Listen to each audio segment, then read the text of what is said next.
Chang here. Going to do a review on the Safariland 7371 ALS concealment holster and do an installation of the QLS locking forks onto this holster so I can use it with the mounting plate. So I have here a P365 and you see the TLR-6 laser light unit attached to the front. Now you notice the Safariland holster, the 7371, you'll actually see on the label that it says Glock, and it says Glock 42 and 43. You'll notice that the P365 actually isn't listed on the Safariland website, but this holster will actually work. So I've actually in the past used a different Safariland Glock 43 holster to carry the P365. According to some of the stats on the web, the width and dimensions of the 43 and the 365 are very close, so the holsters will work together. So let's go ahead and get started. Let's get this open here. So the 7371 holster, they call it a paddle holster. It doesn't have that gigantic traditional paddle that we see on a lot of quote-unquote paddle holsters. It's just one of these really small paddles.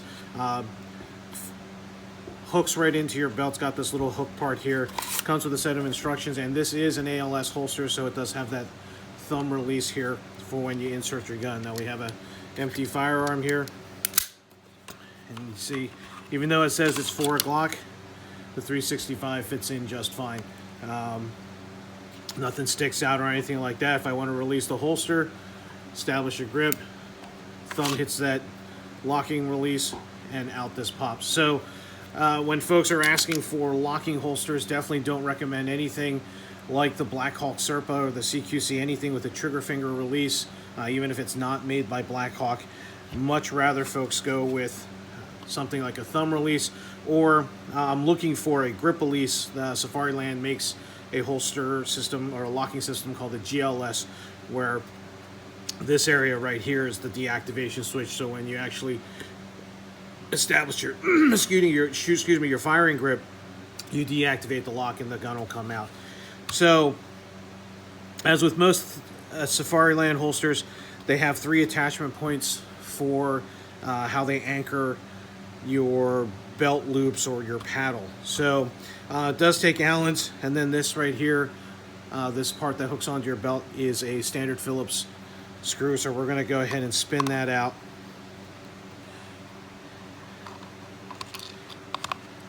And this does take a little bit of plucking to get out. It actually locks into place. Not sure if you can see that right there. These 2 little dots help this lock in. I'm just going to hang on to that. It's something I do. You don't have to if you don't want to keep your parts. Standard Safariland QLS plate. This is not the combination product. This is just the locking forks. I have plates on the other belts that I have. So I will put links to the products that I've used here in the description if you're interested in purchasing. So this is just the locking forks, and it's got screws and an actual Allen wrench. So I don't even have to have an Allen wrench or Allen key to take the screws out. So there's my QLS forks. There we have a set of screws and the Allen key. So I'm going to grab the Allen key, and we're going to go ahead and spin these out. So one thing I've noticed with Safariland holsters is there's no Loctite on the screws, and I guess that's by design. They purposely don't do this. For just my own peace of mind, I put a dab of Loctite on the screws, and I only use blue Loctite, not using red or anything permanent. So I'm putting the screws aside, and I'm going to use the screws that came with. They come with a set 6 screws, so a set of 3 long screws and a set of 3 short screws. And I am going to use the short screws. The long screws have a tendency, they'll actually protrude and stick out a little bit right in this spot right here. So I'm just going to go with the short screws, and I am, like I said, just going to put a little tiny dab of blue Loctite on each one. We'll see how successful I am at putting just a dab and not a gigantic puddle. It's a skill I need to work on. So the locking plate, the smooth side goes against the back of the holster. See, these 3 T-nuts are sticking out already, so I'm just going to mount it here. Now, it's adjustable for cant. I prefer my holsters to actually have a straighter drop rather than an angled drop. So I'll make sure that this locking plate's as upright as possible.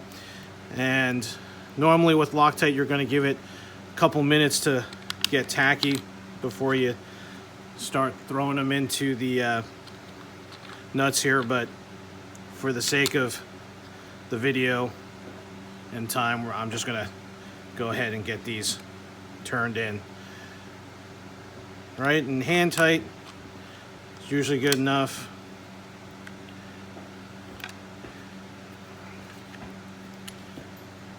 So I was making that little adjustment so I can get this holster as straight as possible.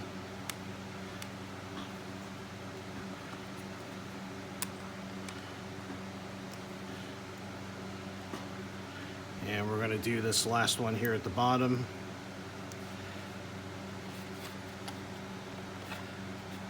Oh. Make sure that's lined up. And I'm going to loosen these real quick just to help with the alignment. There we go.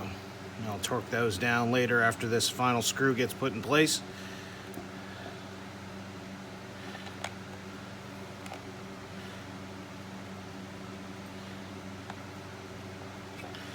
All right, once that's all adjusted, I'll finger tight first using the short end. This doesn't give me too much leverage so I don't strip anything.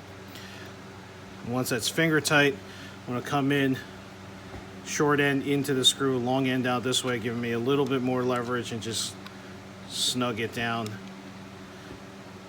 Again, just until it stops. I'm not trying to strip the screw, just trying to get that tightened down and in place. And that's pretty much it. This will now lock into any of the QLS locking plates that I have on the different battle belts and the duty belt.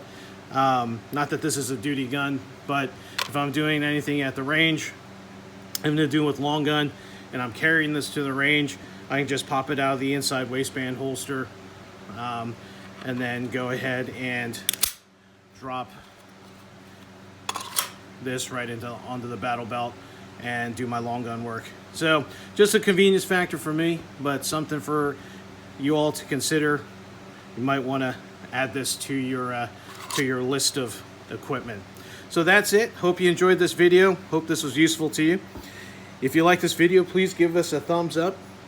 Go ahead and hit that subscribe button and that notification bell off to the right. Please follow us on Facebook and Instagram as well.